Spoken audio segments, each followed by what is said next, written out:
what is the belief that you have that you're not going after your dream? So many people say, I'll do this when. What if that when never came? What if that when never came? How do you get started right now and believe that you're good enough to get started right now? For people who are struggling at the moment, who maybe they feel lost, they are not pursuing their dreams, potentially they don't even have the courage to even start pursuing their dreams, what would you say to them? What is the story you're telling yourself every day of why you're not? Like for me, it has to be, I have to ask myself questions to get to the answer, because to your point, I don't think some people even know.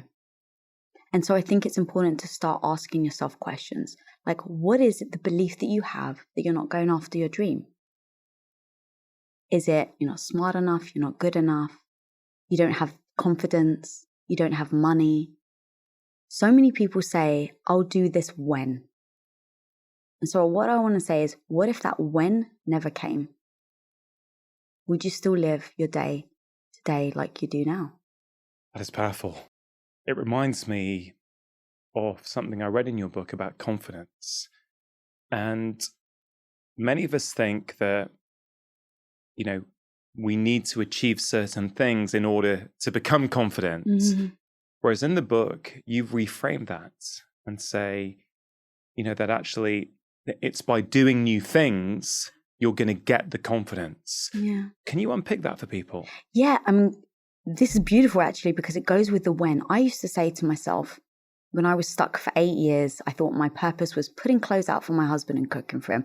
Very traditional Greek wife mentality. And that was how I was brought up. So I kept saying, we'll make a change when I'm confident. We'll make a change when I have the money, when we have the time, when Tom is happy. All of these things. And I really thought the confidence piece was a huge part of it. I thought when I feel good about myself, when I've got the guts to speak up and say, I want to change, then my life will change. And what ends up happening is, if you would never get the confidence, you never make that change. And what I realized was radical confidence means that you don't actually have confidence in yourself. You don't necessarily have the right skill sets. You don't necessarily have the right mentality to attack something. And so you believe that you've got to be smarter, you've got to be better at something before you get started. But it's like, that's actually, to me, putting the cart before the horse. It's how do you get started even when you're insecure? How do you get started even when you don't believe in yourself? How do you keep moving forward? Because Rangan, so many people would say to me, Lisa, I want your confidence. How do I get confidence like you? And I'd be like, who are they talking to? Yeah. There is no way they're talking to me. Because if you heard how negative the voice in my head is, that is telling me that I'm not good enough, then you would realize it's not confidence. What I do is I take my insecurities, I accept the things that I'm not good at, I embrace them, and I move forward in a way. And it's in the action that you build the competence, and then the confidence becomes the byproduct of taking action. Yeah. It reminds me a lot about health. And when I see patients, let's say someone is really struggling with their weight. They feel they've got excess weight, they want to lose it. Often you hear narratives like, when I've lost 1 stone, 2 stone, 3 stone, whatever the goal might be for that individual, then I'm going to do this, then I'm going to feel happy, then I'm going to buy that dress, then I'm going to do this, whatever it might be.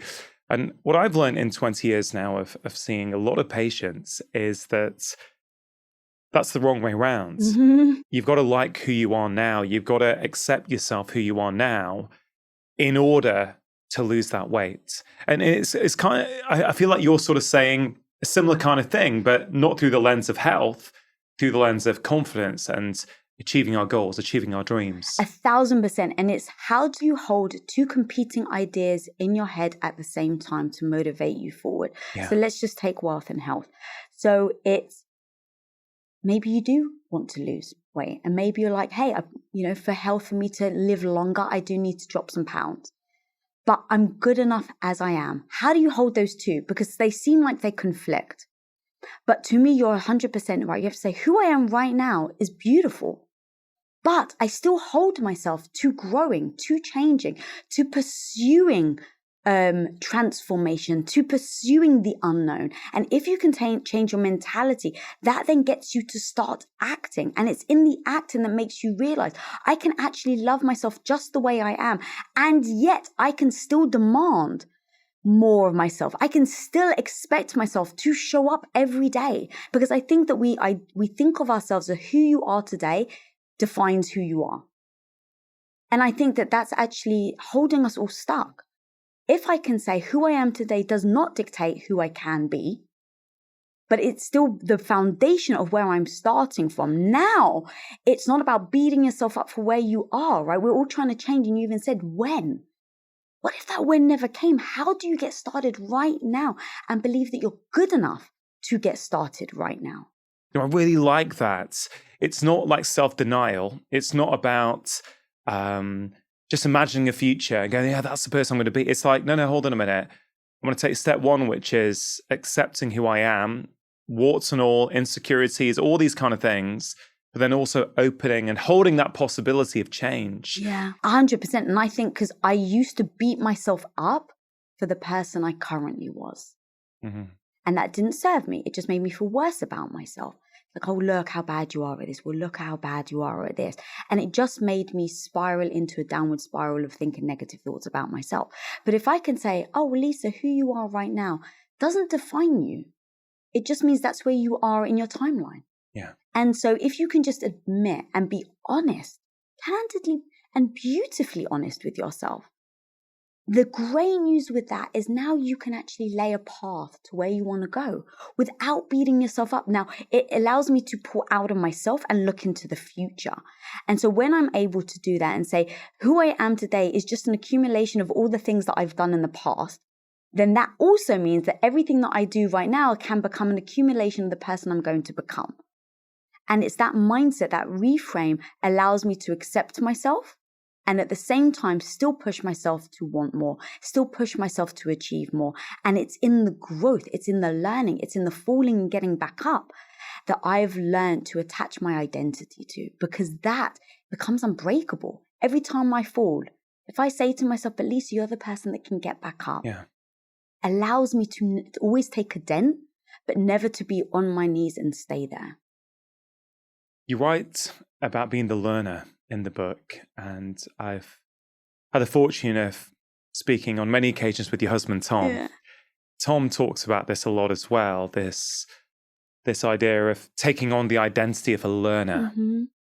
And I would absolutely say in my own life over the past few years, one of the biggest things that's helped me with my own health, but certainly my happiness, is letting go of the need to be right or wrong. It's always about learning. What's the growth opportunity here? What can I learn here? Mm-hmm. And that seems to be something you very much take the baton off and run with it in this book as well. Yeah, he was definitely the one that introduced it to me, because I was always getting in my own way. I was always so worried about failing that it stopped me from moving forward. I was always worried about even just changing my identity. So going from a supportive stay-at-home wife to an entrepreneur, I was getting so many accolades for being the great wife that I was worried about making that change. And what if I failed? If I went over to the entrepreneur side and I failed, does that mean I'm a failure? And so sticking to what you know, because you get the pats on the back, is, I think, the velvet handcuffs. It's the thing that keeps people where they are.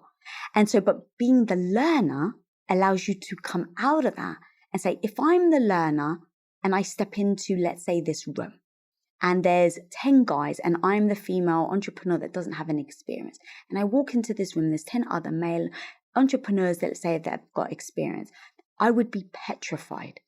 I would feel the imposter syndrome, all the negative thoughts would come in. Who do you think you are, Lisa, to walk into this room? And it would stop me from walking into that room, which would then prevent me from growing to then reaching my goal and my dream and having the life I want. But now I walk in with the identity of the learner.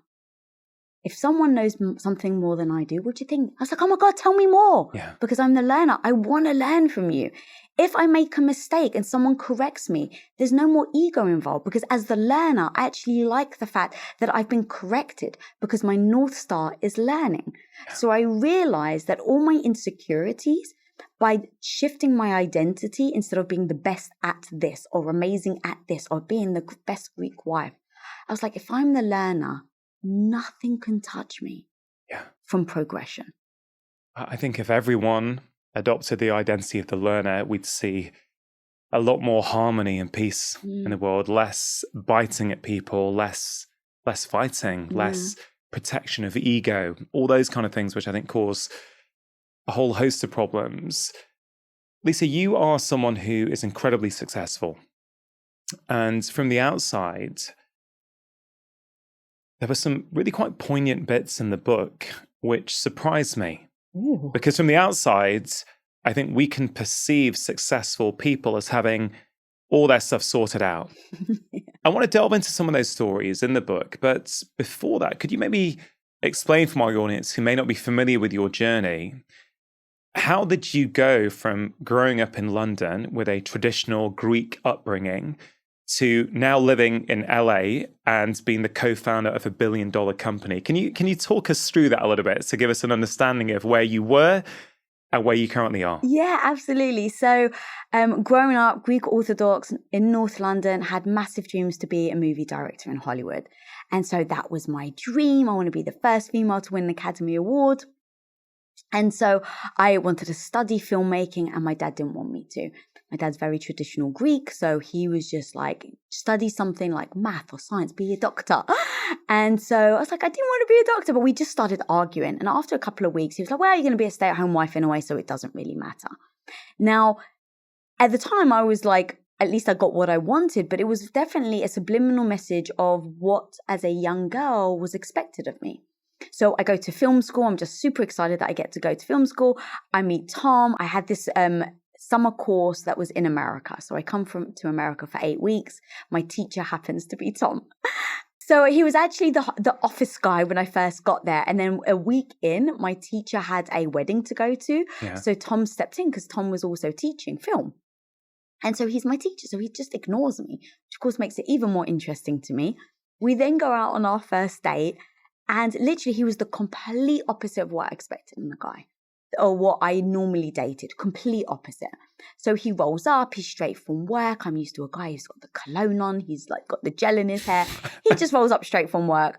His car, and again, I'm used to, at least from where I was from, the car was the signal, right? So it's like if you had a beefy car, it meant that you were wealthier, which meant they could take care of you more. And so a lot of the girls went after the guys with the really nice cars. So I was used to guys being flashy with their cars. And so I meet Tom, and he's got this old man Buick with like his back seat is just like full of crap in the back. And I'm like, who is this guy? And then Rangan, he opens the car door for me. And I was like, I was 21 years old, and not one guy had ever opened the car door for me on a date before. And so I was like, who is this guy? And that became the catalyst to kind of like us just being ourselves. Neither of us thought of it as like anything serious. I was there for vacation. I wasn't there for long. I legally had to leave the country. What was the worst that can happen? And so each day, neither of us put on any airs or graces. Yeah. And so because of that, we had the most beautiful open discussions that I didn't, like he challenged all of my beliefs on that first date. Like he asked me why I believed in God. And I, as a Greek Orthodox girl, as 21 years old, I'd never once been asked that because it was just a given where I was brought up. So I was like, because my dad told me to, like that was actually my answer. And so we just really fell for each other. It happened very quickly. It was kind of like, what are you doing tomorrow? Nothing, let's hang out. What are you doing tomorrow? Nothing, let's hang out. Wow. And then before we knew it, 4 weeks later, he was like, I need to come visit you in England. So we definitely had a whirlwind romance. And then, I don't know how quickly you want me to go, but cut to... Take your time. He proposes Alexandra Palace because he wanted to basically, it be the highest point in England because he's like, I want to shout it from the rooftops. That I'm in love with you and that I want to marry you. So he found that Alexandra Palace was the highest point in London. So my friends tricked me into going to Alexandra Palace. So he got down on one knee. And then we had just had big dreams. And it was like, babe, we're going to go to America and we're going to make movies. And, he studied filmmaking as well. So that was our dream. And then we both got these potential gigs. We moved to America, got these gigs on movies, and we both hated it. So I was on a film and an actor like threw a matchbox at me, just as one example of how Hollywood, you kind of hear these rumors. It is actually like that. Tom Wow. wrote a script and they butchered it. So he was like trying to get his name taken off the script. So eventually it was just like we had these big dreams and we didn't know how we were actually going to make it happen. And that's when Tom was like, well, babe, if we made enough money, we can finance the movies ourselves. And now we can control the resources and we control the art. So I was like, oh, that sounds fairly easy enough. my, the naive to the beginner. And so this is the point of where we sat down and we thought, okay, let's lay out our goals. Let's lay out what it's going to take to actually get there. And then, we're going to work our asses off to do it. So he just read an interview with Steve Jobs that said at the time that he doesn't actually care what he wears. So he always wears a black shirt and jeans because he doesn't want to spend one iota of brain power deciding on what to wear because you only have a certain amount of clarity in decision making. So we were like, okay, babe, if you went to work and you did all the hard business work and I took care of all other decisions from what you're going to eat to what you're going to wear to paying the bills to where we live to everything. If I took care of everything else, that seems like quite a good strategy. So we pinky swore on it. This will be great. We're going to do this for a year and a half.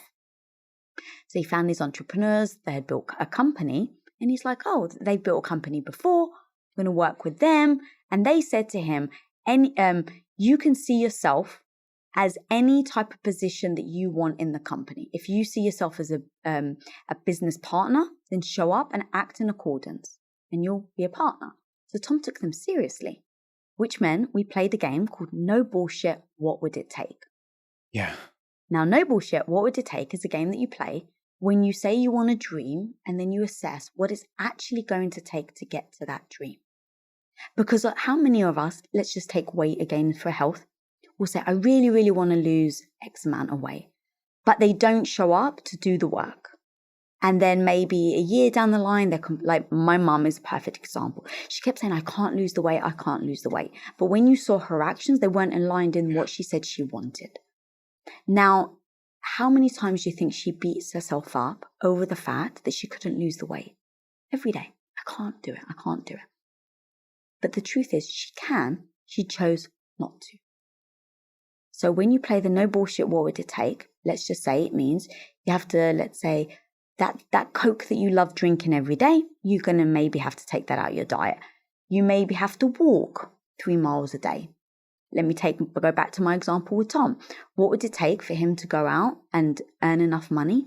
The no bullshit answer was I would have to take care of the family, the house, and he would go out and he would work really hard and make the finances. That was our answer to no bullshit. What would it take to make enough money? Now going back to, him being a business partner, what would it take for him to actually be a business partner?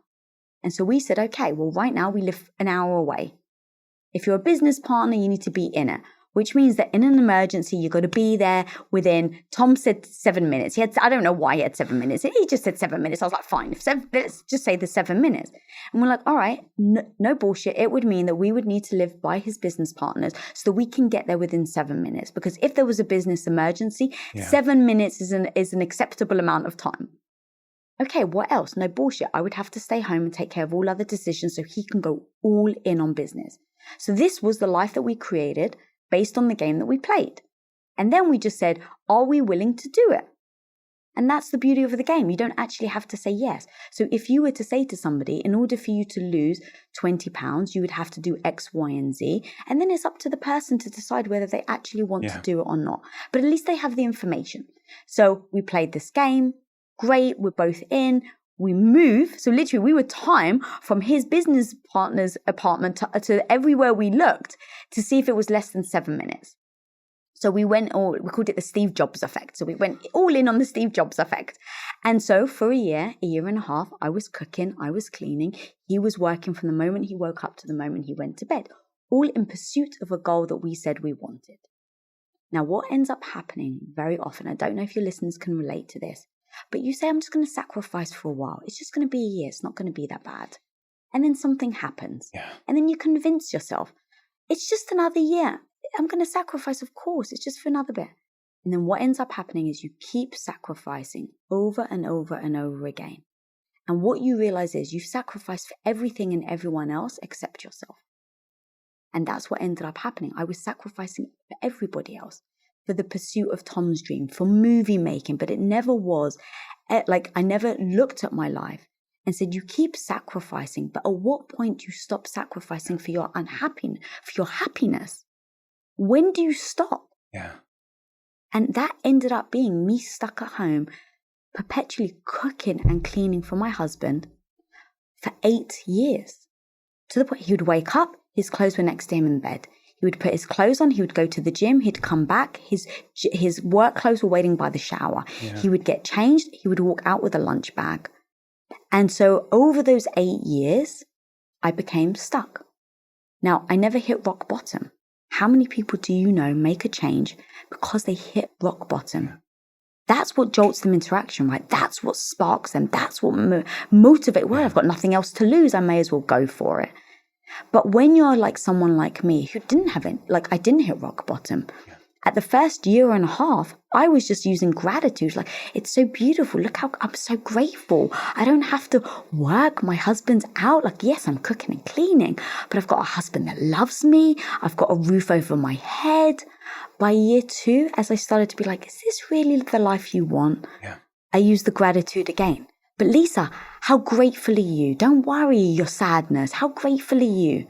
By year 8, it became, don't you dare voice your opinion because how ungrateful are you if you do? Yeah. And that voice, that whisper got louder and louder. The gratitude, that was beautiful part of my life in the first year, became exactly what was the massive handcuff in year 8. I mean, this is so powerful, Lisa. So much there. You call this the purgatory of the mundane in your book. It's a very powerful phrase, I think. I think what you've just articulated, so many people listening will relate to that. Particularly that moment where you said, oh, I'll just do it for a little bit longer. Oh, just 6 more months. Just 1 more year. Like this. Whatever that like this is in someone's life, whether it's being in the wrong job, not pursuing a goal, being in the wrong relationship, whatever it might be, it's really, really powerful. Like when you share that story, and I had it circled down, I wanted to talk to you about this no BS game because I think it's really powerful. It strikes me that you and Tom had something very special at the start, something that a lot of relationships and couples don't have. Not until at least they've gone through some stuff to get it. There seems to be a real kind of transparency and honesty. The no BS game, what would it take? That's a pretty profound game. It's actually, there's the book's called Radical Confidence. What I hear as I read page after page, I hear radical transparency, radical honesty. It's like you can't be radically confident until you actually put that mirror there and look at your life, warts and all, but you go, no, this is the situation the way it is. I'm not going to kid myself. I'm going to accept it the way it is. And then I can be empowered to make a different decision. So you guys go, well, what would it take? Or it will take this. So you're going to become the housewife. Tom's going to work.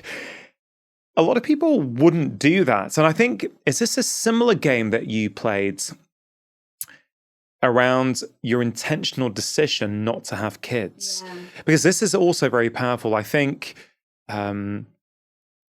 a lot of women I know have contacted me in the past to say, look, we've intentionally chosen not to have kids, right? But much of society doesn't appear to speak to us, right? Everything seems to be around, getting married or getting together with someone and having kids. And I thought that part of your story is very, very powerful. You don't have any kids, and that's been an intentional decision, hasn't it? Yeah, when we got married, I wanted 4. So just to give people perspective of, I wasn't someone that was like, well, I don't know if I want kids. I thought I was going to have 4. And as we started with Quest, and Quest just blew up. I mean, we grew at 57,000%, which literally takes you, we were the second fastest growing company in North America, and we went from 0 to $1 billion in just 5 years.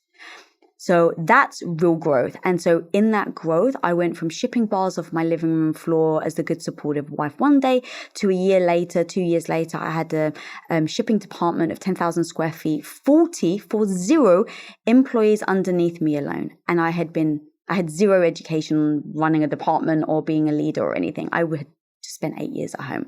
So as we were growing, as I started to realize what I was capable of, that was where I understood radical confidence and understood that it doesn't mean about feeling great all the time. It just means about being honest with where you are, being honest about your skill sets, being honest about what you're capable of right now, and then believing in yourself that you can get good. And that absolutely means you have to be honest and acknowledge where you are right now. And so when it came to then thinking about children, this was a big part because I was like, that part of me still really wanted children. And yeah, I loved what I was doing. And so you're getting all this external noise, right? The external noise from my Greek parents and all my Greek family. It's like, okay, you've been married long enough now. At this point we'd been married, almost 10 years or something. So they couldn't understand why we weren't having children. I was getting asked, are you okay? Like, can you actually have children? As if that would have been the reason why I wouldn't, right? Because no one would in my family or community would have assumed that it was a choice. Yeah. Even to the point where once, I don't want to derail too much, but I was in a car and it was an Uber driver and it was this lovely woman. And so we start talking and she was like, I think she may have been Hispanic or like she definitely had a very traditional belief system. And so I'm in the car and I'm asking her about her kids and she's glowing and she's like, oh, what about you? And I was like, oh, I don't have any. She goes, it's okay. It's okay. Maybe you're just a beautiful aunt. I was like, why is she being so weird about it? And I was like, oh, it literally like that. I was like, she didn't even consider the fact that it was a choice. She was just trying to soothe me, thinking that I just couldn't have children. Yeah. So just understanding where a lot of cultural backgrounds come from, where especially women, they just assume. So my family, my Greek background assumed that I was going to have children. So as I start to realize, I love entrepreneurship. This is beautiful. This is so amazing. We played the no bullshit. What would it take if we were going to have kids or not? And so to me, it was about no judgment. I just need to address the realities of the situation and then see what feels right for me. So what I did is I call it like basically take your average Wednesday. Because we can all get convinced when it's a Saturday, it's super fun. Yeah. Or if I can convince, like, let's talk about kids for a second. I'm sure. Tell me a couple of sentences about the birth of your children. The day they were born. How did it make you feel? Yeah, I mean, immediately I'm going to elation and, oh, it was a wonderful day. It was great. I became a father. I actually can't remember like a lot of the reality of the day, or I'm sure my wife may have a completely different perspective than I.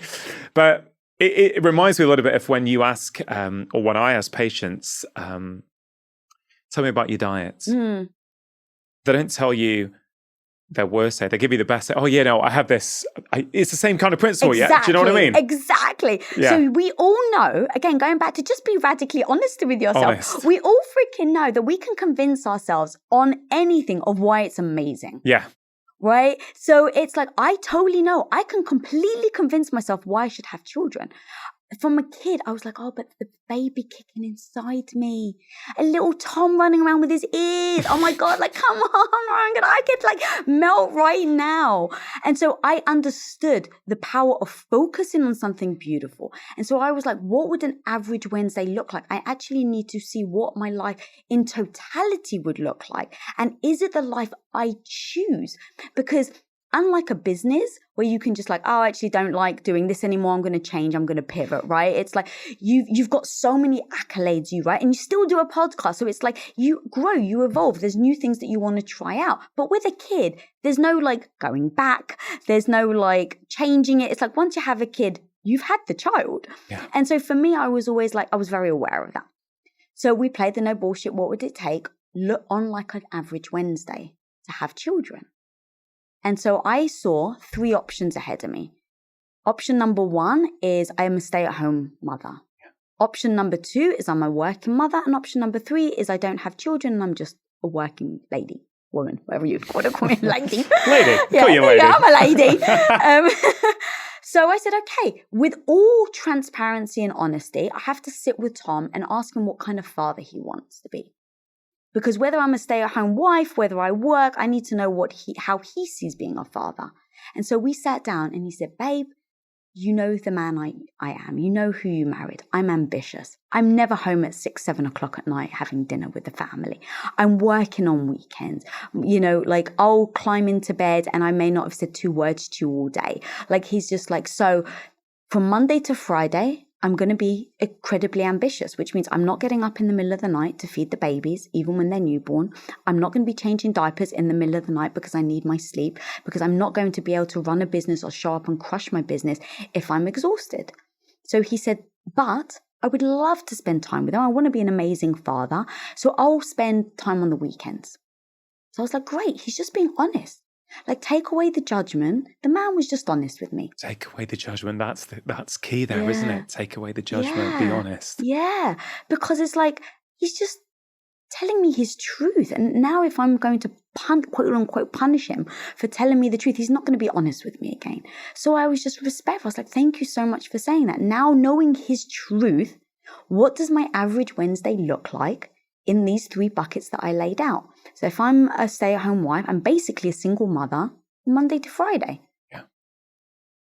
If I'm a working mum, I'm having to juggle both because he said that he's not willing to do both. Okay, well, what does that actually look like? Do I want half my time to be split between, I know many women that do it. So it's not even like, oh, it's not possible. No, it is very possible. Is that the life Lisa Bilyeu wants? Yeah. And so I just said, what are the things I love about my business? I love going all in. I love going hard. I love staying up to whatever time I have to figure something out. And so can I honestly do that with a newborn? The answer is no. Now I can have help. So then I went down that. Do I want help? Do I want someone to live with me? The answer was no, I don't want someone else to live with me. And so as I literally, I didn't even judge myself for answering these questions. I just said, what would it look like for an average Wednesday? And once I had as screenplays, I think in movies, right? So if imagine you have these little screenplays of what each scenario looks like, which is the one that makes your heart sing?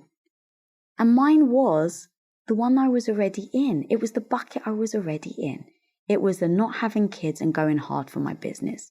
Yeah, in your book, as you articulate the story, you also add, I think, that it's so incredible to see how in love you and Tom are with each other. I mean, you told me just before this conversation, you've only been away from him for 2 days, first time since COVID, and you are missing him so much. Yeah. It's so cute, and it's just really awesome to see that and to hear that. But I think one bit you mentioned, which really stood out to me, was, am I prepared to go down on Tom's priority list? Yeah.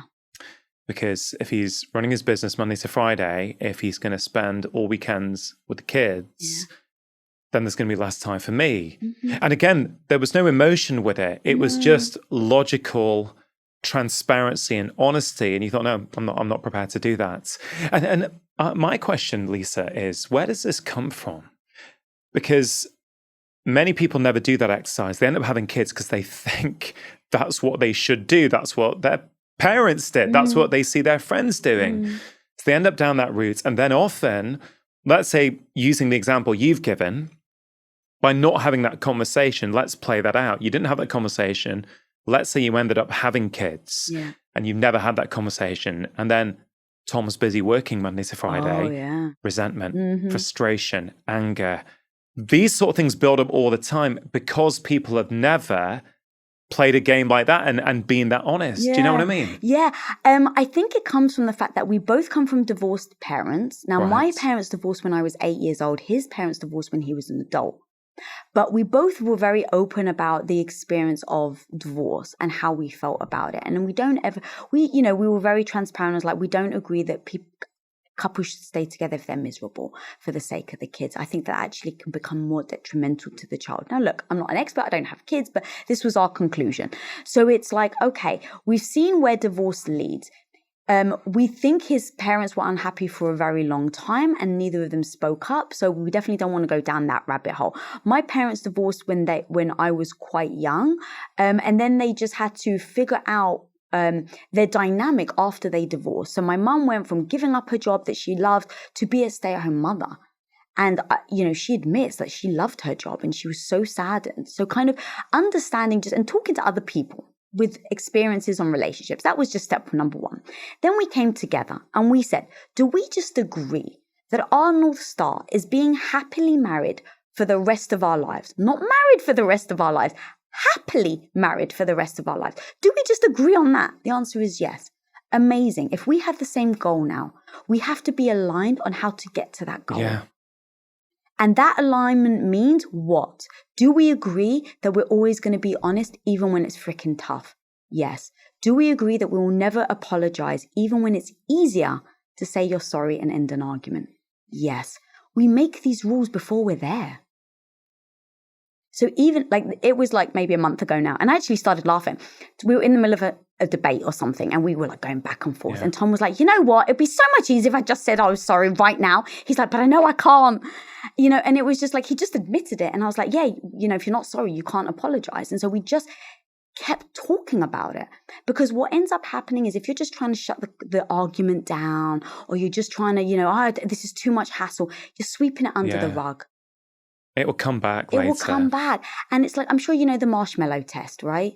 Right. The marshmallow test is, would you rather have immediate satisfaction, or would you rather have temporary dissatisfaction for long-term gains? And that's what the marshmallow test technically is, right? You leave a marshmallow in front of the kid and you go, okay, I'm going to leave the room. And when I come back, if you haven't eaten it, I'm going to give you another one. A lot of kids will eat it because they want the immediate satisfaction, even though they know it's better for them later on. Yeah. It's almost like the same with marriage. It's sometimes it's easy just to freaking eat them. It's you just want to say sorry, get on with it, right? That's eating the marshmallow. But I just know that if I wait, it's going to be better for my relationship. So I know with apologizing, it won't serve the relationship. Unless you, of course, mean it, then you definitely should apologize. But don't just say you're sorry for not. So these are all agreements. These are all discussions Tom and I had way before we ever got ourselves into those situations. And then the last thing is just making sure that you do want each other to win. When you argue, most of the time you just want to win. And so we just said, do we agree that when we debate something, it's not about ego?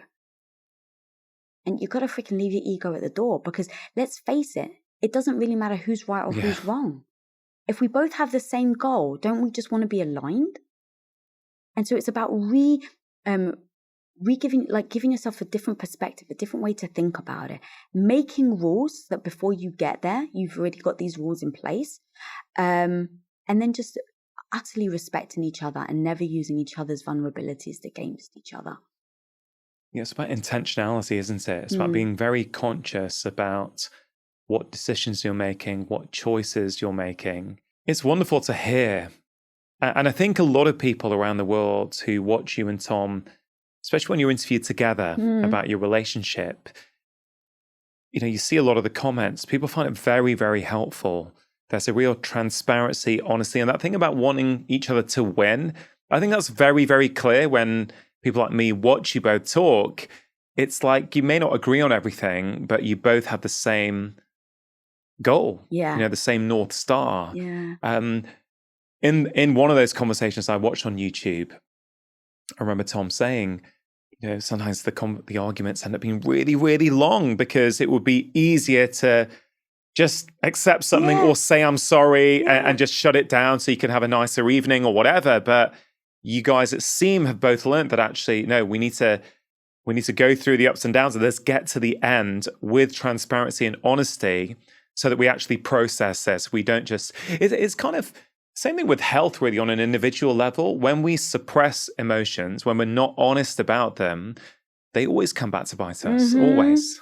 Exactly. So just call it what it is, and be honest with the situation you're going with. And if you can remove the judgment, it does become such a different discussion, right? Because it's not I can't believe he said that. It's just oh my God, I didn't realize, you're embracing each other's opinions, even if you don't want to hear it. What if someone's likes that idea, Lisa, and they go, okay, yeah, but sometimes when I'm chatting to my partner, I'm just feeling so angry and worked up that I know I'm being triggered, but I don't want to. it's very hard in that moment for people to take the ego out of it. Do you have any advice on that for people? Yes, because I'm actually like a couple of months ago just dealt with this, which is why I love this question. Okay. So I realized Tom and I were starting to argue about the same thing. And it was always like the same thing that would arise, like in different discussions, but it would still arise. And I would take things personally. And it was like, I don't normally take things personally. I mean, in business, you can't, right? So it's like, I don't normally take things personally. I don't normally get emotional. And it was like this one thing that it kept bothering me. And I kept saying to him, like, you're upsetting me. And so we really spoke about it. I went away and I did the internal work because it all has to start with you. So I did the internal work. I was like, why do I keep getting upset every time he says like X, Y, and Z? Like, it keeps bothering me. And now I feel like I'm being too sensitive because I do think that there's like, I don't actually think he's done anything wrong. I think that it's me, that he's triggering me in some way. So I started to really go, oh, he is triggering me in some way. What is he triggering me on? Oh, why do I have that trigger? Okay, it comes from childhood. Oh, I get it now. So I started to trace back my trigger, and it all came to the fact that growing up with a brother and sister who were naturally more intelligent than I was, we would sit at dinner table and my dad would throw out math quizzes and my brother and sister were like bam, bam, bam. And they were better academically than I was in everything. And so I always felt like the stupid one. And so I realized I carried that with me as an adult. And I don't get triggered by anyone else, but just by him, that if I feel stupid around him. And so I realized, oh, it's when you say certain things that then trigger an insecurity in me that makes me realize that I feel like I'm a child. And he's like, okay, so, and I said, look, the trigger's my issue. The trigger's not your issue, babe. But as my partner, I need your help. Right. So I said, this is my trigger. I'm going to be very honest with you about it. I'm going to be honest with you about why I'm being triggered. But I need you to know I'm working on it. Just accepting the trigger is kind of like going, well, that's who I am. It's like, no, that doesn't serve my relationship. So why would I accept the trigger? Yeah. So I go, it's going to take a while. I don't judge myself for having the trigger, but I just go, I recognize it, and now I'm going to adjust it. So what I said to him was, I just need your help as I'm working through this trigger. Wow. Please do not say this word, or this word. And he's like, but what if I forget? And I was like, don't worry, I'll remind you. But do you at least commit to trying to help me alleviate this trigger? And he said, of course. Wow. I said, great. So now when we have these discussions, I'll be very honest and I'm like, oh, babe, I know you probably didn't mean to, but you've triggered me a little. And how I'm aware of the trigger is I've done the internal work to know, oh, when my heart starts racing, when my face feels flushed, I've identified the flags in myself of how I know I'm getting triggered, how I know I'm ratcheting up with my emotions. And so now when I see the first flag, I tell him, oh, babe, I felt this. I'm working on it. Yeah. But again, it's not blaming him. It's saying, I get it's me. But together, going back to, doesn't he want me to win? Of course he does. So now he helps me on the trigger. Yeah. It's so beautiful. You said you did the internal work. Yeah. My experience these days is that a lot of people are simply not aware of when they're being triggered, when they're having these automatic responses. Often they come back to childhood conditioning, of course. And even just being aware of those little signals that are, that your body is, trying to wave at you and say, hey, look, this is what's going on. Many people, I think, struggle with that. I'm interested as to when you started to become in tune with that. When did you start to become aware that, oh, my body starts to change, my heart's going, or what's going on here? And also, I know you've had real health issues with your guts for many, many years. I'm wondering how that plays in here, because obviously the gut is so central to how we feel, to our emotions, our intuition. So I'm just wondering, have your struggles with your gut in some way also helped you tune into what your body's trying to tell you?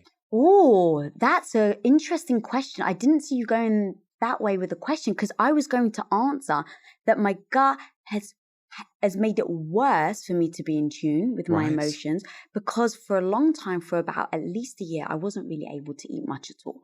So I was 10 pounds, 20 pounds lighter than you see me now. My hair was falling out. My nails were brittle. I couldn't stand up for longer than 5 minutes at a time. My gut had protruded so far out. It was like out to here. So I was really malnutritioned. So what ended up happening was when you're malnutritioned, right, my emotions were all over the place. Yeah. So it was like the very first time actually I cried at work. It was when Quest had become big. Never cried at work before. And then all of a sudden I'm in a meeting and there's like 5 of us or whatever. And all of a sudden, Tom really upset me. And so at the end of the meeting, I go into the restroom in his office and I start crying, and he comes in because he thought I had stomach pain. He's like, baby, you're right. And I'm just crying. He's like, what's wrong? I was like, you were so mean to me. And he was like, what the hell is happening right now? And so he's like, babe, you've never said that I've been mean to you during a work meeting.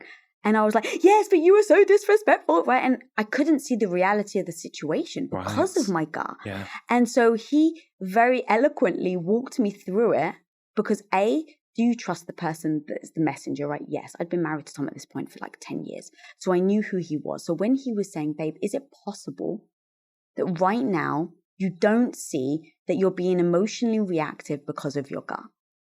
And of course, at first you're like, oh, what do you mean? It's not my gut issue. And he's like, who am I? And, we would kind of talk and I was like, okay, does he love me? That's always the question I go to. Yeah. Does he love me? Does he want me to win? And when the answer is yes, then I know there's no malice in what he's saying. So then I go, okay, just listen to him. And he's like, is it possible? We've been doing this now for 5 years or whatever. You've never once cried at work. You never once made this personal. You're saying you're mean to me. You've made it personal. And you've had the worst gut issues in the world. You can't eat. So of course you're going to be emotional. Yeah. And so in that moment, even though it didn't feel real, the logical part of my brain, I had like the logical and the emotional, right? Yeah. And it's like the logical part was like, oh, he's right. So I actually can't trust my gut right now. Now, as I started to heal, I started to realize the gut was the central nervous system that is telling me when something's not right and something is. But I had to repair my gut in order for it to be able to function, to be giving me the signals that I could listen to. Yeah, very, very powerful. Just to hear that when your gut's off, your intuition goes off as well. That's very, very powerful. Lisa, when you write about your health problems, your gut problems in the book,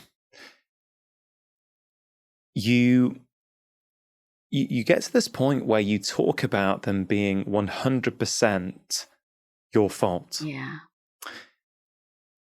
And it definitely makes you stop and reread that section. And I'd really like to expand on that, because when it comes to illness and symptoms being fault, or even as I say that, I sort of move away. I can see you uncomfortable. Yeah, as a doctor, as someone who always tries to approach people with compassion, I'm very conscious of how that could potentially sound.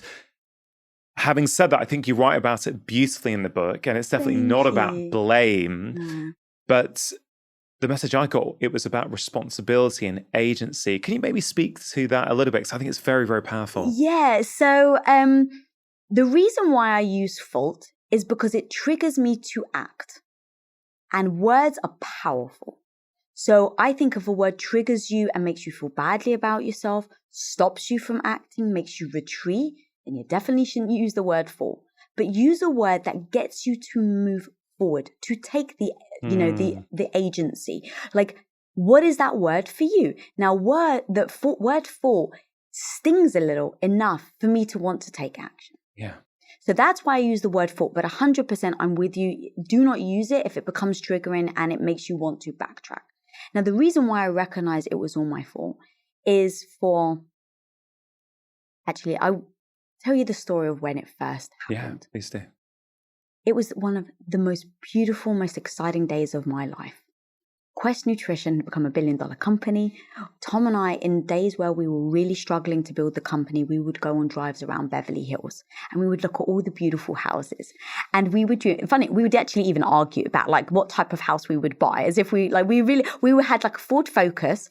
I still drive a Ford Focus. Do you really? Yeah. Do you have a hole in your exhaust though? No, but I've got a broken wing mirror on my left. Oh my God, that's amazing. Yeah. And I love it. Okay, well, so we had a Ford Focus. There was a hole in the exhaust, so it made this like really loud noise, and the steering wheel would shake if you. So this is real fantasy. Like, you're nowhere near making the money to have a place in Beverly Correct. Hills. No. Oh yeah, total This fantasy. is way before that. Okay, So this is early.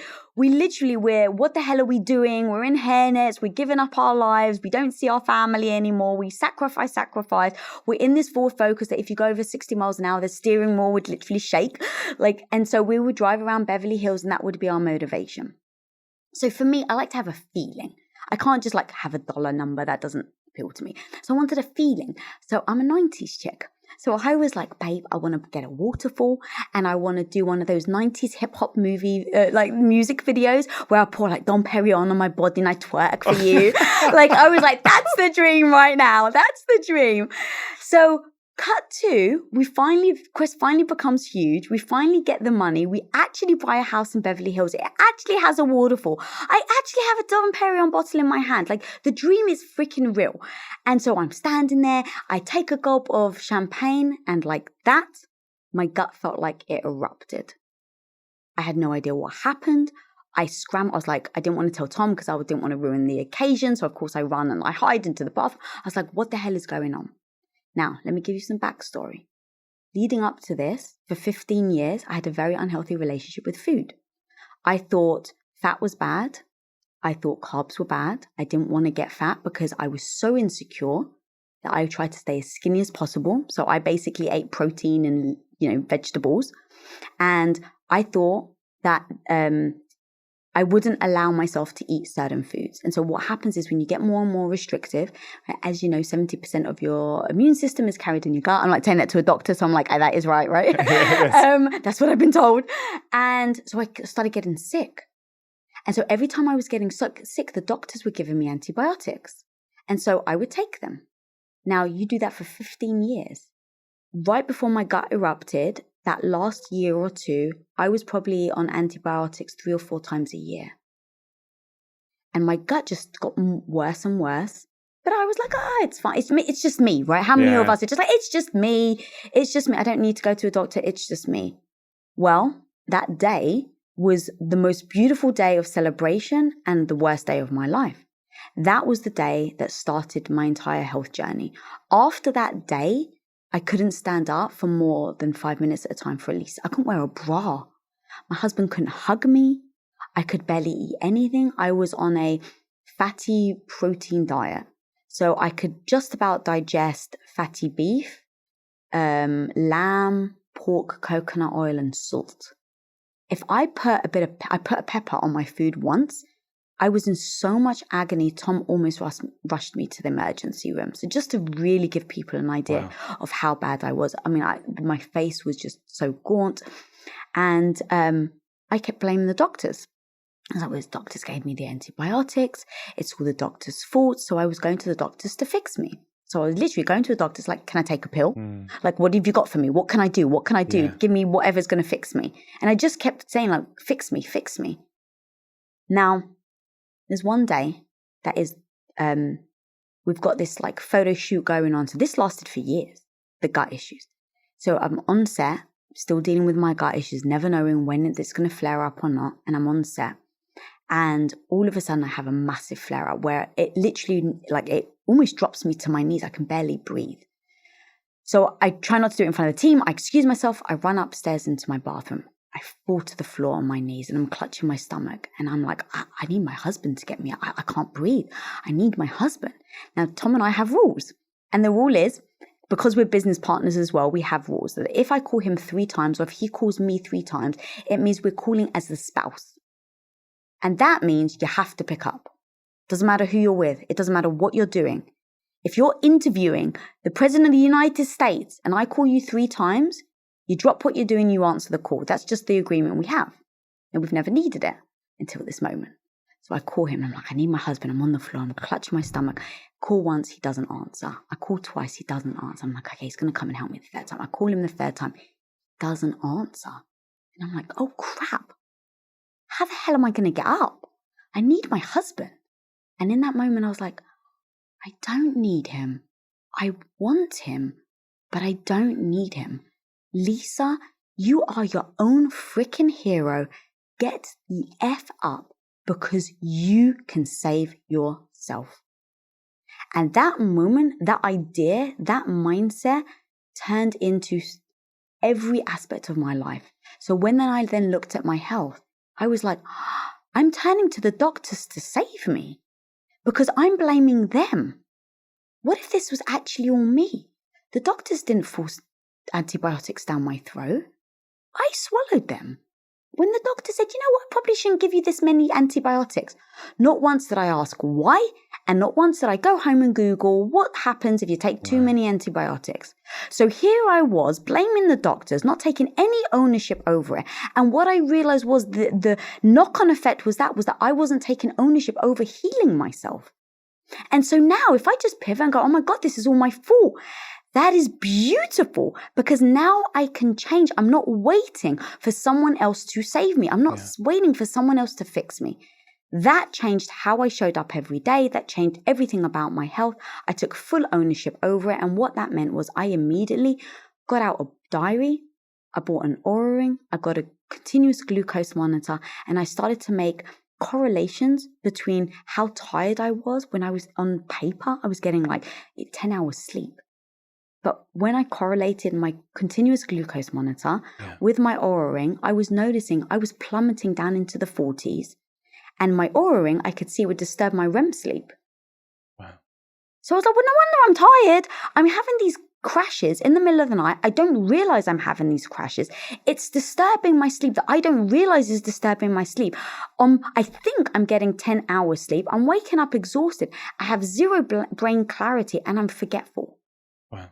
And so I started to write down what I ate every single day, what my levels were, how I was sleeping, what my bowel movements were, and how I felt every single day. And I started to make correlations between what was painful, what wasn't, what I could digest, what I couldn't. I took ownership and went and got my own blood panel. I took ownership and got my own hormone panel done.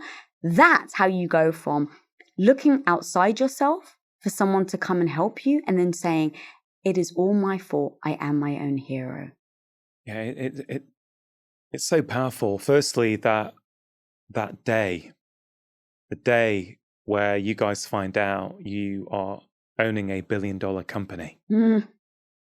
And it sounds like there's this bittersweet moment. On one hand, I'm guessing more success and wealth than you could have possibly ever dreamed of. At the same time, in that moment, the complete depths when it comes to your health. Mm-hmm. Now, as we talk now, Lisa, looking back on that day, first of all, how long ago was it? And if you can now put yourself there, how does it feel for you looking back? 6 years ago. Is that all? Yeah. I still fight. I still have to travel with supplements. I still have to call every restaurant and make sure that they don't use mixed oils because I can't, canola oil just wrecks my gut. I can't have soy, I can't have sesame. So I've identified all the foods. I have to be, I try to make sure that I eat and have peace around me. So I can't be in the middle of a business call. Yeah. All of these little things of like lifestyle changes that I've made is all because I've identified things along the way. That day is the best thing that ever happened to me because of my gut. It's so cliche, but like if I could like wave a wand, that is the day it should have happened. Because I realized on day one, success doesn't buy happiness. It really doesn't. Like it was like, Obviously I'd already done the damage. So in an ideal world, of course, I actually would have realized that before I'd actually done not the permanent damage to my gut, but a very, distressed damage to my gut. But I was like, oh, all right, I see it. Now I don't know if you know this, that's what led us to creating Health Theory, Tom's health show. So because we were still at Quest, we were transitioning, we were moving the studio and we were going all in on content. So we started with Impact Theory. And then Tom was just trying to help fix me. And he was like, babe, as your husband, like, I need to help. What can I do? And so he was just reading all these books, all these health books. And so he came across, I think the very first book was Mind-Gut Connection. Yeah. And so he read it and he's like, babe, I can't believe it. Like, you shouldn't work and eat. It was like one of the, back then it was like, oh my God, what? That's a new, I didn't know. Like that lifestyle had made a difference on your health. So he was like, there's a mind-gut connection. And he's like, but I need to like follow up. Like there's so many questions. There's so many unanswered things in this book. And he's like, I just need to be able to ask these professionals. And then we kind of look at each other and it's like, oh, we've got a studio. Well, if we just started a health show, and it becomes like, as you know, who are you fighting for? You know, it's like, I think it's Mother Teresa that was said, like, no, not everyone, no one's going to fight for the masses, but everyone will fight for the one. So it's like, you want to believe my husband's going to fight for me. So when he started the health thing, he's like, oh, I have to fix my wife. Yeah. And so that's why he was so obsessed with getting health people in and experts in. I didn't know that it's amazing hearing that. And as I hear that, you know, I'm drawn to my own story, which is my desire to do what I do today, to learn all the things that I share in this podcast, that I share in my books, all came from a desire to get my son better. Right? So I'm driven by someone close to my life who I want to sort out.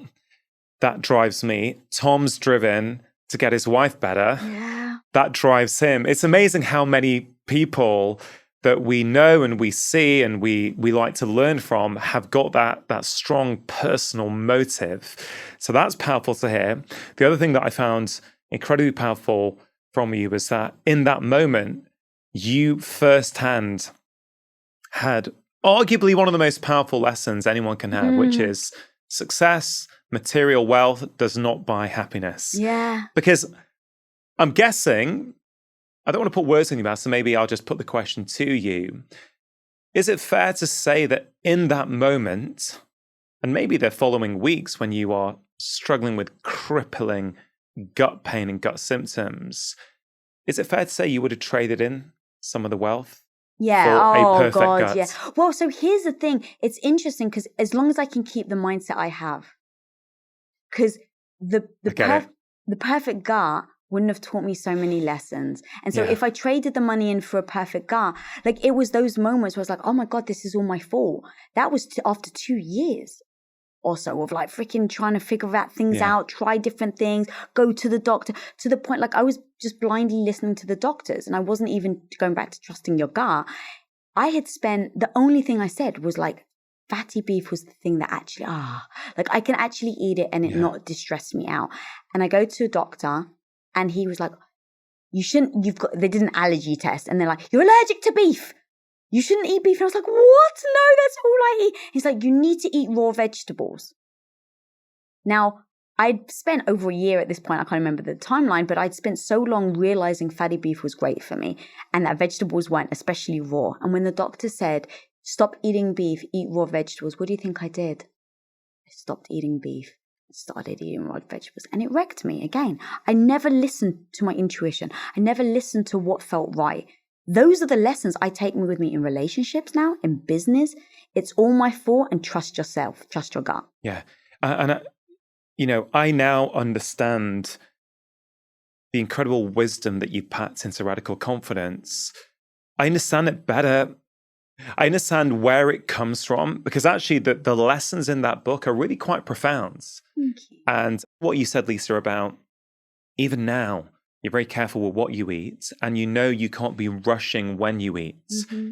This is a big missing piece for me in health and gut symptoms when we simply focus on what we're eating. How we're eating, I'm finding more and more is arguably as important. And I've come to the conclusion with some of my patients, they're not actually reacting to the food, they're reacting to the way in which their nervous system is operating whilst they're eating it. When they can relax and chill and not be doing their emails at the same time, they no longer respond to certain foods that they used to.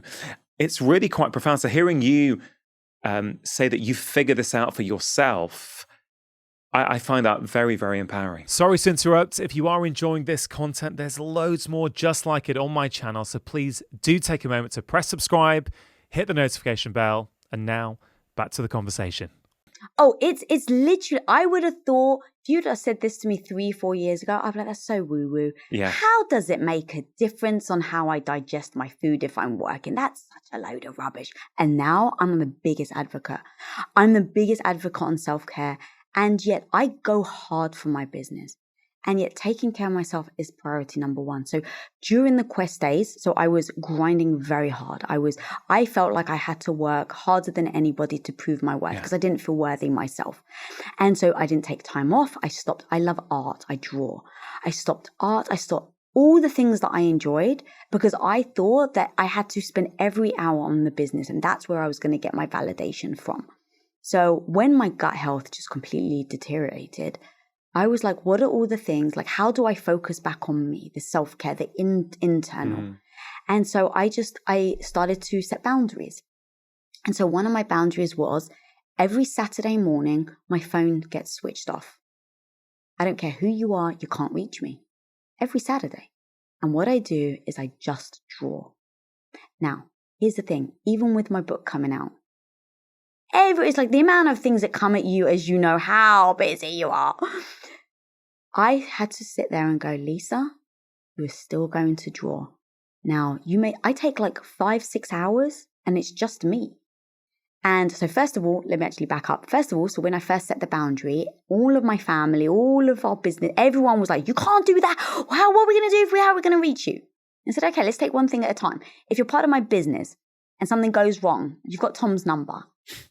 If you're my family, you live in England, there's no speedy drive down the road in 3 seconds and get there. It's a 12-hour journey at least. Call Tom. And so, but I also got pushback. Was like, but what if we don't have Tom's number from certain people? And I was like, said with massive love, if you don't know someone that knows someone that knows someone that knows Tom that can reach me, we're not close enough for you to warrant disturbing my self-care. And once I stuck to that, everyone that complained, now this has been like 2 or 3 years, the amount of people that will be like, oh, I'm not going to call you on Saturday, Lisa. That's your self-care time. I was so strong and sticking to it. Now, even with my book release, I had to process, Lisa, you put in these 6 extra hours. You never know. Yeah. This could be the difference between not a New York Times bestseller and a New York Times bestseller, right? You look at all the hours you have. And in that moment, I said, okay, what do I know? What have I learned over these last 6 years? It's all your fault. So right now, Lisa, if you choose to let go of your self-care because you prioritize your book, you've been down this road before. What is going to happen? After week 1, after week 2, after week 3, if you keep working and eating at the same time, if you don't take your supplements with you, if you don't take deep breaths before you eat, if you don't make sure that your food is good quality, all these things that take time and energy and focus, if you don't do these things, you know where you will end up. You will be in bed holding your gut for 2 or 3 days where you're not good to anybody. Yeah. So I made a promise to myself that my self-care comes before my book. And that was a conscious effort that I had to do because I knew my personality. I'm always trying to like accept and just acknowledge who I am and who I naturally am and then go, does this serve me? And so I said, I know myself. I know that I'd want to go all in, but that won't actually help me in the long term. So what am I going to do over these next 3 weeks, right? And I literally just sit there and I just process, okay, I'm about to travel. What does that mean? It means I have to make sure that I've got food for the plane. It means that I have to make sure I've got my supplements with me. It means I have to have water. It means I have to, right? Like I just lay out and I don't bitch, I don't moan. I just go, this is my life. And the most amazing thing is that I learned my lesson 6 years ago when, we bought the house, and I'm not going to turn a blind eye to that again. Yeah. It's so powerful what you just shared. I hear this on this show time and time again, that people often say that actually getting sick was actually one of the best things that happened to me because I learnt to do this, this, and this. So thank you for sharing that. The other thing I really liked, and I know you write about boundaries in the book and why they're so important, but I love the fact that you decided on a Saturday, I'm creating this boundary. And it sounds like you played that almost that no BS game again, but a version of it. I do it 100%. Like, okay, well, instead of this story, what happens? It's like, okay, let's go through it. Yeah. Let's go through systematically the scenarios that might occur, and then let's tackle them. This, and again, that's a theme that comes up time and time again. This real ability to be rational, not get caught up in the emotions. Actually, look at what it really means. And I also like the fact that as you educated the people around you on your boundaries, initially there's a bit of pushback, but week after week, month after month, year after year, things start to change. People get your boundaries. Yeah. And I imagine some people probably are like, oh man, I kind of like Lisa's boundary. I want to do my own boundary like that. 100%. People, they push back at first, right? Because I think that becomes a reflection of them. And then once someone sticks to it, it then becomes, you can actually do that. And then it sometimes can give you permission to then do it as well. And so I just think the self-care, we don't, I know it's so cliche, but it's cliche true. for a reason. All cliches. Yes. As you get older, you're like, there's a lot of truth to these cliches. There really is. It's like that oxygen mask. It's like the truth is, I won't be good to anyone else if I don't focus and take care of myself first. And so when it came to the self-care, it's like, no bullshit, what would it actually take to make sure that you can show up and be strong every day? It's like, I have to have self-care. What does that look like? I have to do, and so I think it'll be important for people to lay that out. Yeah. And look, I understand that not everyone can shut their phone off. And the truth is, most of the time, it's actually for the whole of the Saturday, the whole of the weekend. Yeah. But like, I make sure no matter what, that I have my time on Saturday mornings. And it's like, if you show up every day and you respect your own boundary, other people would do one or two things. They'll either push back and not respect it, and then you just know who they are, or they'll respect it. One of the boundaries I put in place maybe 4 or 5 years ago with my network, and particularly my family, was that, look, I'm prioritizing my sleep and I like to go to bed early. So that means after 7:30, I don't want calls about stuff that I need to do, right? Or things that need solving or fixing, unless it's emergency, right? Because my mum's elderly, my brother and I help look after mum. So of course, for an emergency, no problem at all, right? Very happy. But for run-of-the-mill stuff, for me personally, I'd like it to wait till the following day because I want to be winding down for bed. And initially, there was a bit of, friction.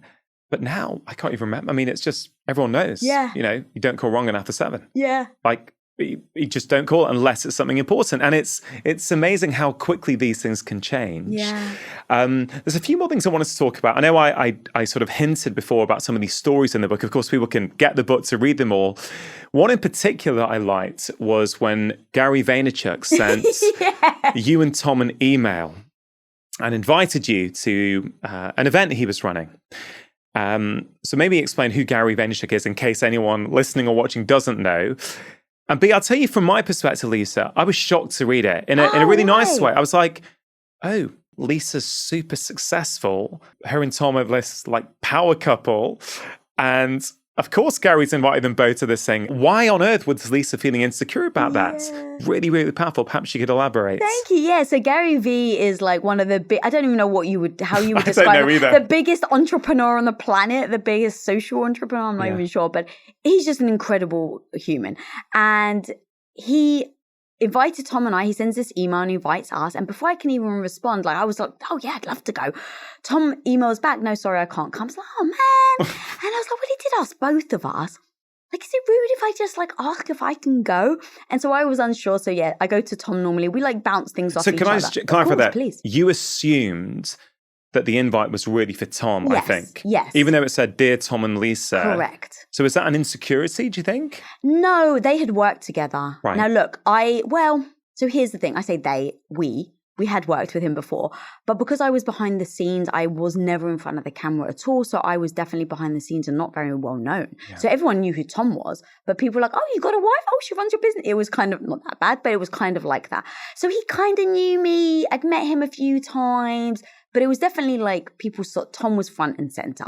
So I don't think that was insecurity, but asking him whether I could come and did he really mean me or not was definitely an insecurity. Yeah. So I went to Tom and I basically, we're each other's soundboard. So I was like, babe, what do you think? Is it inappropriate for me to ask? And that part of you was just like, I really did hope he'd be like, yeah, babe, you shouldn't ask. Because it was that get out of jail free card if I, didn't ask. But he's like, no, of course you should ask him. I was like, okay, damn it. Now I actually have to ask him. But even just asking, putting yourself out there, I was petrified. And I was, and I talk about in the book how the fear of hearing no, like I really did think that was an echo of who, that would be a reflection of me. So if someone says no to me, it means I'm no good. I'm not valuable. I'm not worthy to come to his, his party. And how many of us think that that's what no means to us? And so many of us do. And so I was like, okay, well, at least it'll be over email. At least, he doesn't see my face. And, if you never ask, the answer will always be no. Oh, yeah.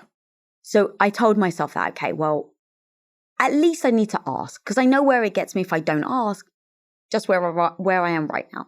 So I put this email together. I must have read it, dude, like 30 times. I was like, do I put an emoji? Do I put a ... Do I put a smiley face? Like, that's how insecure I was. Finally, I'm like, okay, just press the bloody send. So I press the send button. I'm waiting. Then he says yes. So he emails back and he's like, of course. I was like, oh my God, that's so nice. And then it dawned on me, oh crap, I actually have to go to the event by myself now. Yeah. So it was like the hurdle that I was so worried about just asking that I couldn't even see past the next hurdle. So that's when the realization came that I've had massive gut issues. And this was like at the height of it. So I'm like, I've got these gut issues and I'm going by myself to an event where I don't know anybody. Oh God, what if something happens? And that fear, right? That flooding of everything coming, I'm not capable. And I was like, okay, going back to the logic of just like take one thing at a time. Because you said it and I didn't want to interrupt you. But the reason why I'm so logical is because I can get so taken away by my emotions. So that's like the antidote to me being very emotional.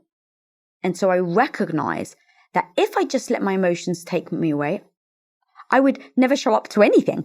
I would be so like scared and embarrassed and shameful and everything that comes with, trying anything new, anything like that. And so I need logic to pull me out of my emotion and show me a path. Because as long as I have a path, if I have a step by step, no matter how I feel about myself, I can still follow the steps. Yeah. But if I don't have a step by step, I'm just going to get trapped in my emotions. So even with Gary Vee, I was like, oh my God, I can't believe I'm going to go by myself. It's like, all right, just pause. Come up with a game plan. What are you actually worried about? Well, I'm worried if I have a health flare-up in the middle of the event and I'm by myself. And it's like, okay, well, what would I do if I was with Tom? I'd still have to leave the place. So all I need to do now is just identify the exits, right?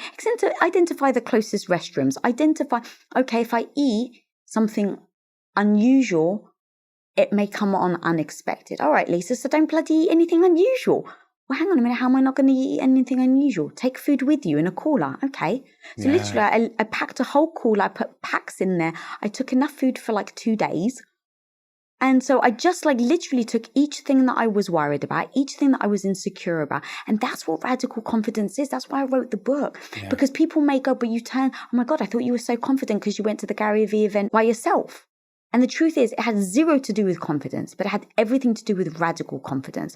I took all my insecurities, all the fears that I had, I identified them one by one. I created a game plan that would have something for me to go to if and when that happened. And then my anxiety starts to lower. I start to feel more confident about just walking into the room. Yeah. And so now I just identified all these little things. I was able to take steps forward. Yeah. If you don't ask, the answer's always going to be no. Yeah.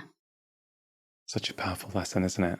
Oh my God. I mean, I could keep going on about the word no on just like, I could tell you actually if we have it, I don't know how we're doing on time, but I would love. This is a long form chat. Amazing. You go where you want. So I learned a very powerful lesson with the word no. Maria Menounos, I don't know if you know who she is. Only from reading your book, actually. Oh, yeah. So yes, she's she's a television host. Growing up, I was in such admiration of her. I come to America. We've now got Impact Theory, the show. I've got Women of Impact. I hear that she's doing interviews. So I reach out. I was like, you've got to get Maria to my team. I was like, you've got to get her on the show. So we reach out and she says no. Now, in that moment where she says no, I can take it as being a dent to my, like, about me. Now, here's the thing. It is a little about me. Because if Oprah asked her to do an interview, do you think that she would have said no? So there's moments where how transparent and honest can you be with yourself?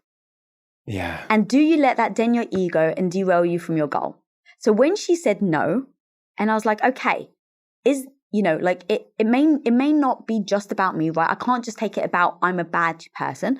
But if Oprah was to ask, the chances are she would say yes. Okay, This is the honesty piece, isn't it? This is the honesty because piece, you could just go down the route, oh, she doesn't get it. She doesn't, whatever story we might want to say, but actually you're like, if Oprah asked her, I'm sure they would have got a yes reply straight away. So there's a real honesty there. It is, because the first thing that came to mind was, Lisa, it's not about you. And I'm like, well, hang on a minute. What if it is about me? Like, I can't learn by just saying it's not about you. It's not about who you are, but it's about you. Yeah. It's not about me as a human, but it absolutely is maybe where I am in my hosting career. Yeah. So I just said that the chances are Oprah, she wouldn't say no to Oprah. So instead of letting that dent my ego, I just say, like, one of my favorite quotes of all time, Steve Martin of all people, the comedian, be so good they can't ignore you. And in that moment, I wasn't good enough, which is why I was being ignored. But that's okay. Like, I don't say, well, that means that you're a bad human, Lisa. No, I can get good. And so I said, all right, Maria Menounos, I'm going to get so good that you can't ignore me. And that means practice. That means practice your craft. Get so freaking good at what you do. And so in that moment, I was like, all right, I'm not going to I'm coming. I literally was like, I'm coming for you, Maria.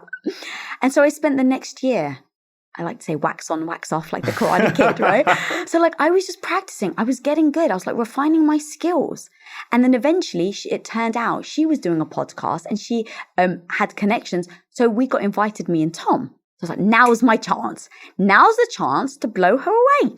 Even though she was interviewing me and Tom, I was like, now's your chance, Lisa. Be so good. Yeah. So I went on the interview and I was like, oh my God, I love you. Like, she was Greek. And so I was like, I was Greek too. You're giving me, you gave me a lot of motivation. Thank you for always showing up. Anyway, by the end of it, we got along really well. I told my team to hit her up again, ask her to come on my show immediately after. And I got a yes. Now, that was a year period. She found out, realized who we were. We got to meet. We had this connection. And then she looked into my stuff. And now here's the last part. We became good friends. And there's one night that we're just hanging out, just us two. And it was like, I can't remember, after a long party. And so we were just like so tired. And was like, and so I was just like, you know what, Maria, I'm just going to, you said no to me the first time. She was like, what do you mean? I was like, I reached out to you. My team reached out to you to ask you to come on my show. And you said no. She's like, well, I can't believe it. No, I didn't say no. I was like, yes, you did. So I was like, when was it? So we calculate the date. And we realized when I reached out to her to ask her, she had told her team to say no to all interviews because her mum had stage 4 brain cancer and she had just been diagnosed with a brain tumor. So she finds out her mum's got stage 4 cancer. She's dealing with that. A few months later, she then finds out she's got a brain tumor. She immediately tells her team, I'm not paying attention to work. So any new things that I haven't committed to, say no. So now you can imagine, I've told myself this story about what it meant about me. Now, luckily, the story I told myself was empowering, so it kept me going. But imagine somebody else who is insecure, that old Lisa, I definitely would have taken that about me, and would have felt this means I'm no good. So I wouldn't have tried to progress. I would have taken that as a fact about me. And then I don't know, would I have continued my craft? I don't know. Yeah, that's the power in that story for me. A, there was a real honesty at the start. B, you used it as a way to improve yourself. I go, no, all right, okay, I'm not good enough yet. I'm gonna keep practicing. But then that end piece of the story is beautiful because the whole thing was a story, actually, in the sense that she never said no in the first place. She never even saw it, And as you say, if you have that, self-defeating, disempowering narrative, people can give up on a story of something that may or may not have happened. And that's the other thing when I think about the things I learned when I watch you and Tom talk about your relationship. There's no BS. There's no kind of, this is one of the things, I've been married now for 14 years, over 14 years. And And I'm incredibly happily married. And I would say that, I would say that we're as happy and contented as we've ever been. That doesn't mean we weren't in the past, but it gets better and better with each year. Yeah. As you become more transparent, I don't know what your view on this is. I think it's a lot of the things that get people stuck in relationships is unmet expectations and desires that have never been expressed.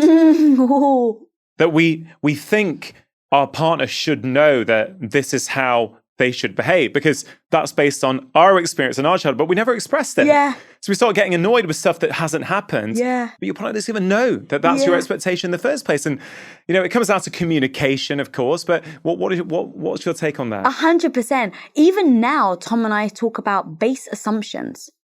Like even now, we're about to celebrate our 20-year wedding anniversary. Congratulations. Thank you. How in like exciting. a month. I know, I'm so excited. So even now, when we've been together this long, we still have absolutely miscommunication. We bicker. I mean, it's like, I want to make sure people never think that we have a perfect relationship. Yeah. And that is why it's so powerful, right? Is that you navigate these moments, you navigate these things. And so when we're not communicating, it's like, you're arguing like, but I don't get it. Like, and then we always go, what's your base assumption? Like, and then as soon as you end up realizing what someone's base is, you're like, oh, so your base assumption is, well, no wonder you think I'm nuts. If you come with this base assumption, you think that this is the reason. Any act that I do after that is going to seem crazy to you because you have a different base assumption than I do. So if you can communicate and not judge each other, right? Yeah. There's no right, there's no wrong, which I used to do. I was like, I can't believe you do that, and it's like, hang on, I just passed judgment on him. That's so cruel, right? Like that becomes like the bickering that then becomes a fracture in your relationship. And so for me and Tom, it is always about what is the base assumption you have right now on this thing? And do I agree with your base assumption? Because it comes to language. Like even with like Tom and I, we joke about it, but we should have our own little dictionary. Yeah. Because we say like, okay, if you use the word important, like literally I could call Tom right now and I'd be like, babe, this is important. He'd drop, if I said, babe, this is important, you have to come to England, he wouldn't even let me finish the word England. He'd be on the way in his car to get a flight because I've said the word important. Now, I say that word important maybe 2 or 3 times a year because we both need to know that when I really need him, no questions asked, what is that word we're going to use?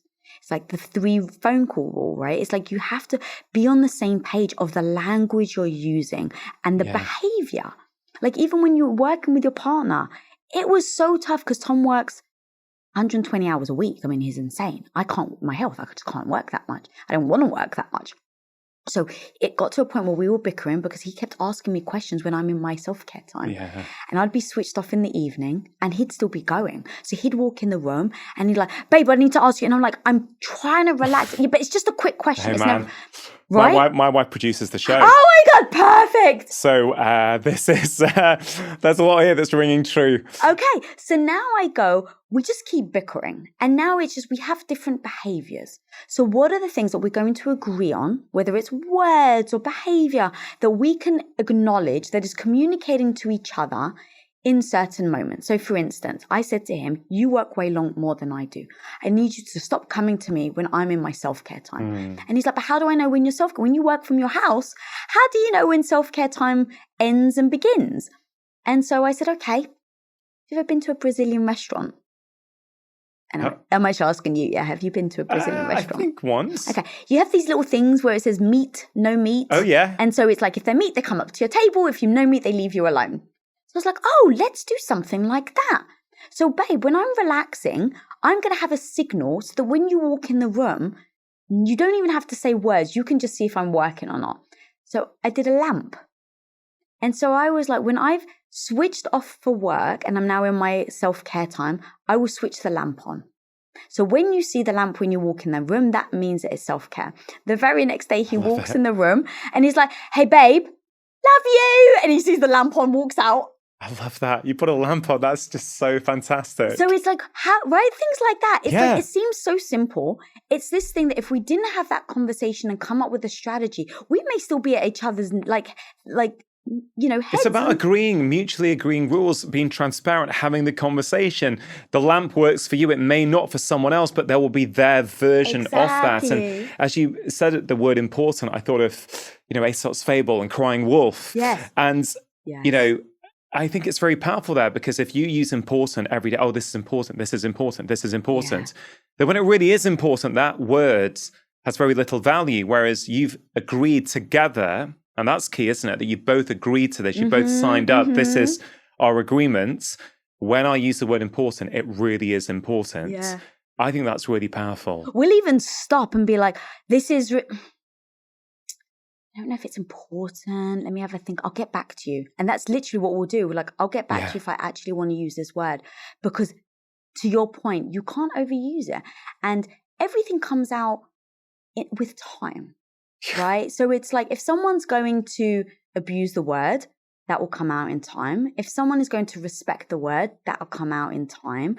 And then if you just going back to where we, what we said earlier, if you truly, really have the same goal, successful, happy marriage for the rest of your life, and you both agree on it, and you both want each other to win, you then sit down when you find yourself having these like head-to-heads, and you're like, okay, this isn't working. Yeah. Like, do you agree this isn't working? I agree this isn't working. Okay, now we both agreed. Do we both agree we need a new strategy? Yes. Okay, what strategy is it? And then we just like fumble. The light thing was like after maybe a couple of other things where I'm just like, babe, I've told you, like, please don't, right? It becomes that ended up being the strategy that worked, but we don't give up. We don't just go, well, that didn't work, so forget it. We don't ever just throw our hands in the air either. So like these little things are just like, oh, we've got the same goal. So yeah, of course we're going to be aligned in trying a technique together. Yeah. Oh, Lisa, I love it. I've so enjoyed talking to you. I don't think I've even covered a fraction of the things that I wanted to, but there's a lot more golden wisdom in the book. Radical Confidence, 10 no BS lessons of becoming the hero of your own life. Lisa, to finish off, this podcast is called Feel Better, Live More. When we feel better in ourselves, we get more out of our life. Of course, you know that firsthand from suffering with debilitating gut issues for many, many years. But given everything we've spoken about, given everything you talk about on your show, everything you've written about in this book, I always like to leave the listeners, the viewers, with some practical things that they can think about doing. Yeah. For people who feel inspired by what they've heard, who think, yeah, you know what, Lisa, you give me confidence to go out there and go after my dreams or do something differently in my life compared to how I do it now. What are some of your final words?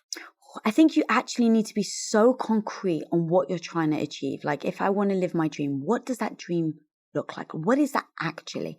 So even if you say, I want to impact people, you can do that in so many different ways. It may be hard to know exactly what a North Star is, right? So it's like impact how, impact who. So for me, it's about taking that end goal, taking that mission, making it 1 or 2 sentences, because once you have that, I promise you, anytime you try anything, you're going to fail, you're going to fall, you're going to have obstacles.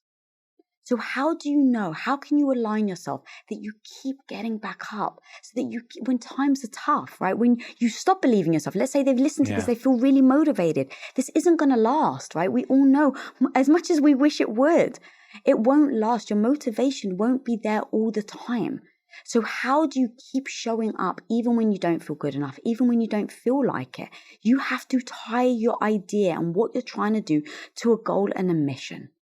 And so you have to be so succinct in the mission that you know where to pivot and where not to. So for me, it's not just I want to create impact. It's I want to create content that impacts 14-year-old girls to believe in themselves so they don't spend the next 20 years like I did having to unwire their negative mindset.